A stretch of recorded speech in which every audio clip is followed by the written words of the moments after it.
Assalamualaikum warahmatullahi wabarakatuh. Salam sejahtera bagi kita semua. Halo Sobat Rami semuanya, apa kabar? Mudah-mudahan Sobat Rami semuanya dalam keadaan sehat walafiat selalu. Jumpa lagi dalam kisah-kisah horor di Radio Misteri. Pada episode kali ini saya akan membacakan sebuah kisah misteri yang dialami oleh seorang pemuda yang digoda oleh jin yang berwujud wanita cantik di wilayah kaki Gunung Pangrango.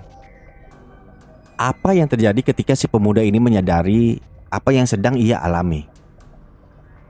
Yuk, langsung saja kita simak kisah selengkapnya. Tapi sebelum itu saya ingatkan kembali kepada Sobat Rami semua, jangan lupa untuk selalu mensupport channel Radio Misteri dengan subscribe, like, dan share. Dan saya ucapkan terima kasih bagi Sobat Rami semuanya yang sudah subscribe channel Radio Misteri.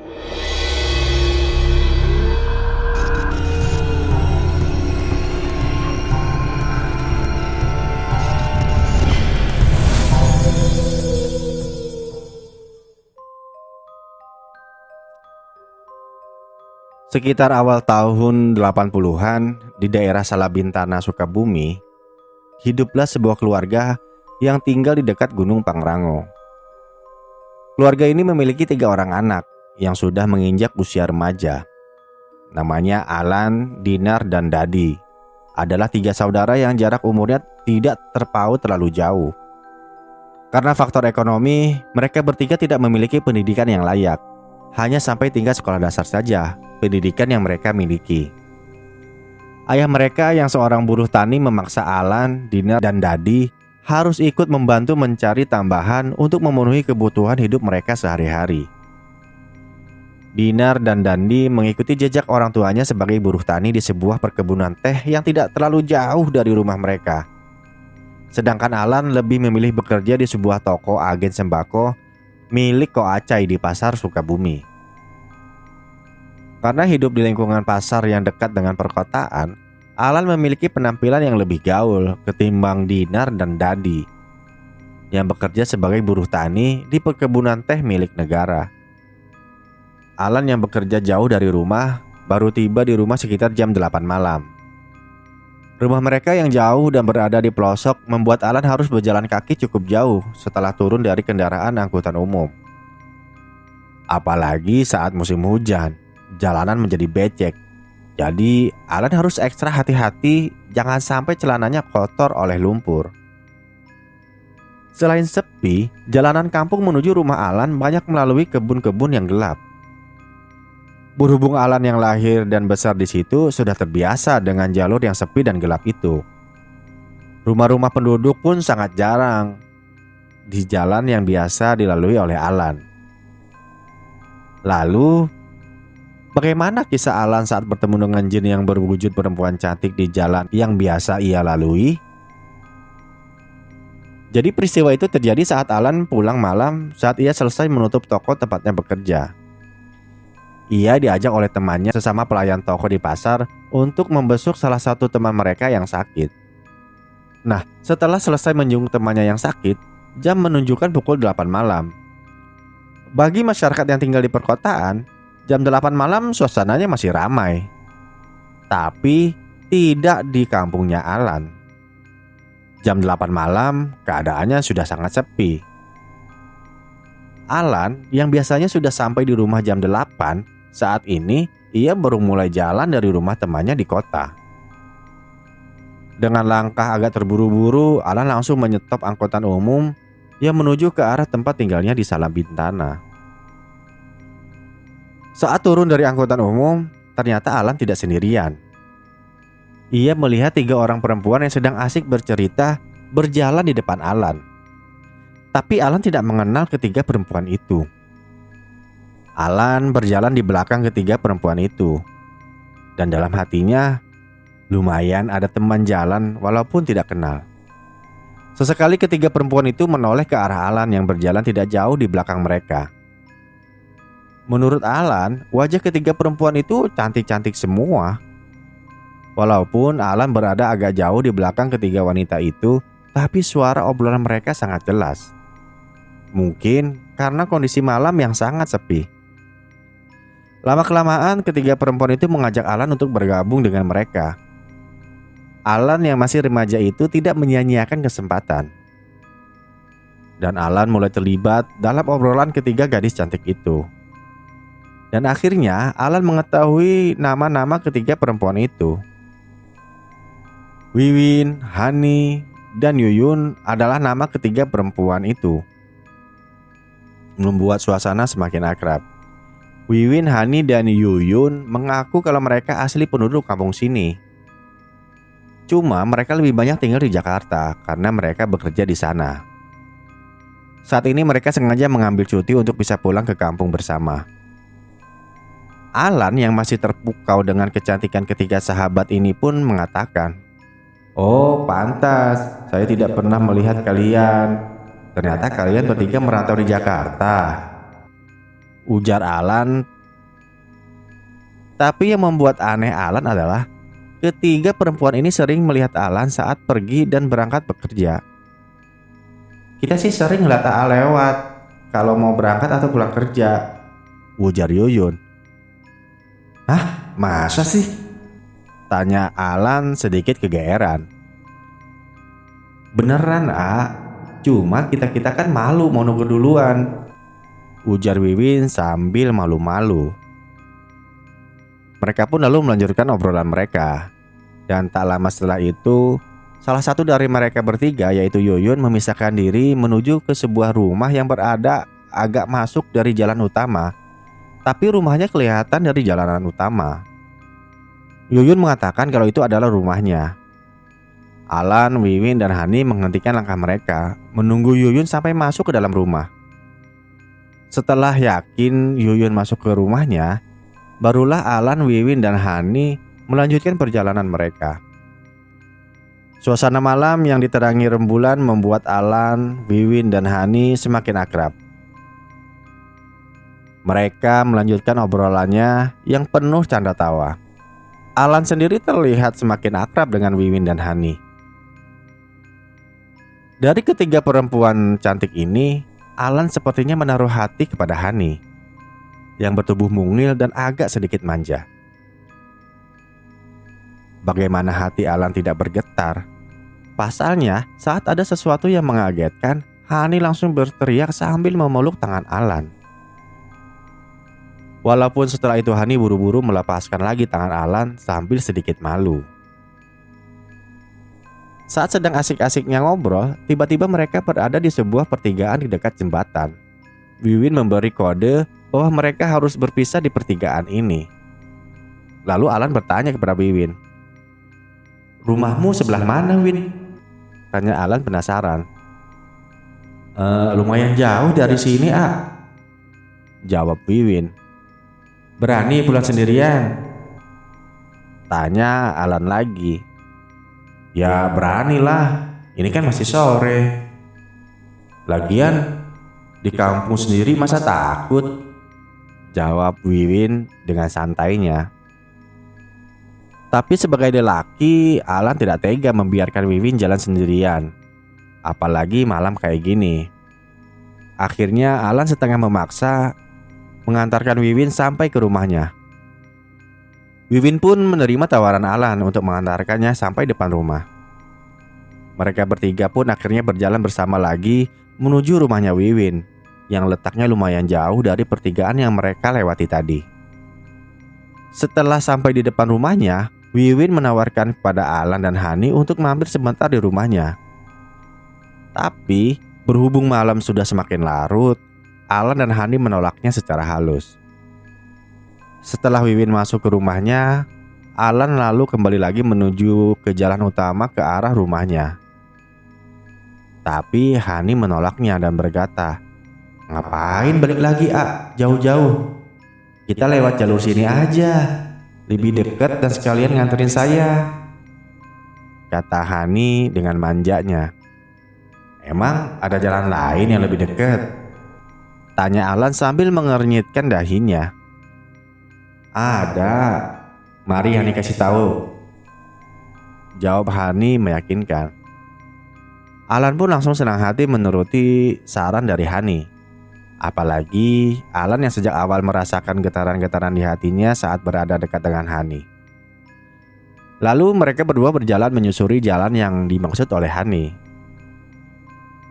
Tidak berapa lama kemudian Hani menuju sebuah rumah yang berada masih agak jauh dari mereka. Nah, itu rumah Hani sudah kelihatan, ujar Hani sambil menunjuk ke sebuah rumah. Sebenarnya malam ini Hani sendirian di rumah. Ayah dan ibu sedang ke rumah saudara di luar kota, cerita Hani kepada Alan. Alan gak nemenin Hani, soalnya iseng juga sendirian di rumah, rayu Hani kepada Alan.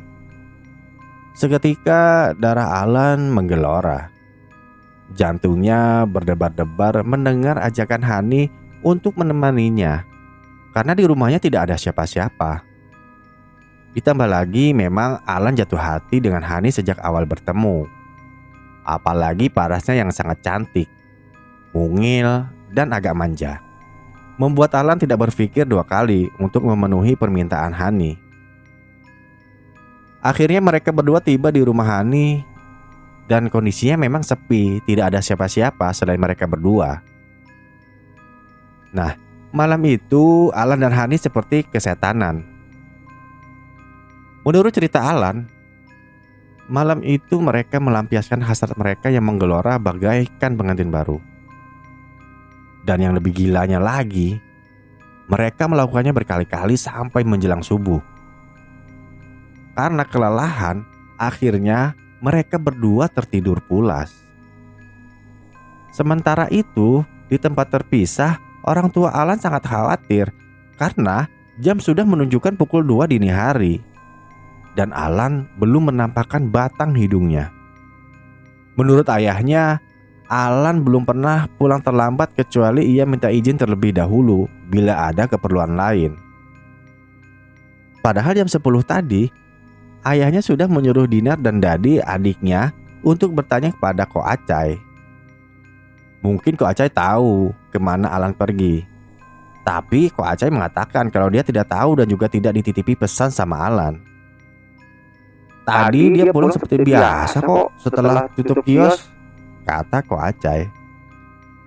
Akhirnya Dinar dan Dadi kembali lagi ke rumah dan mengatakannya kepada ayah mereka. Ibunya tak henti-hentinya menangis. Ia sangat khawatir terjadi sesuatu kepada Alan. Beberapa warga sekitar rumahnya berkumpul menemani ayah Alan yang sedang panik.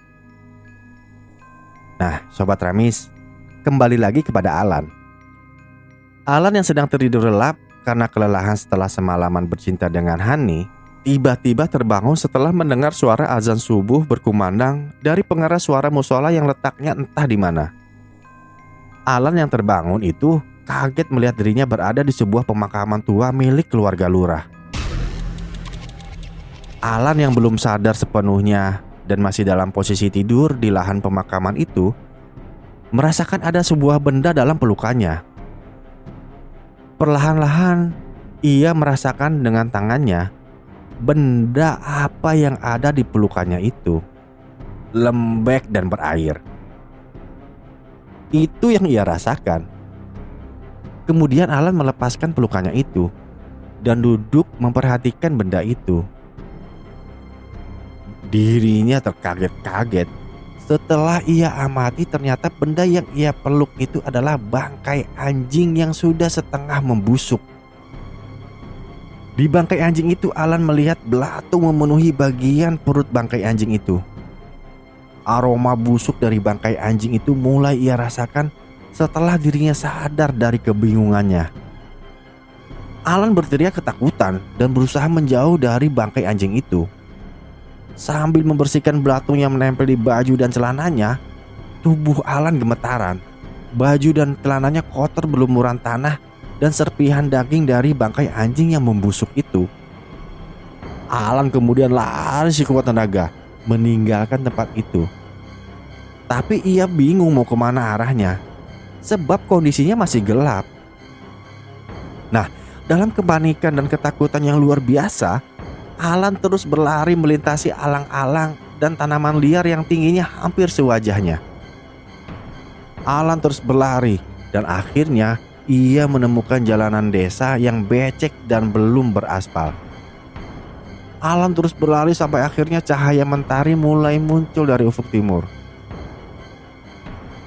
Akhirnya Alan menemukan jalan pulang ke rumahnya yang memang tidak terlalu jauh dari tempat ia memeluk bangkai anjing tadi.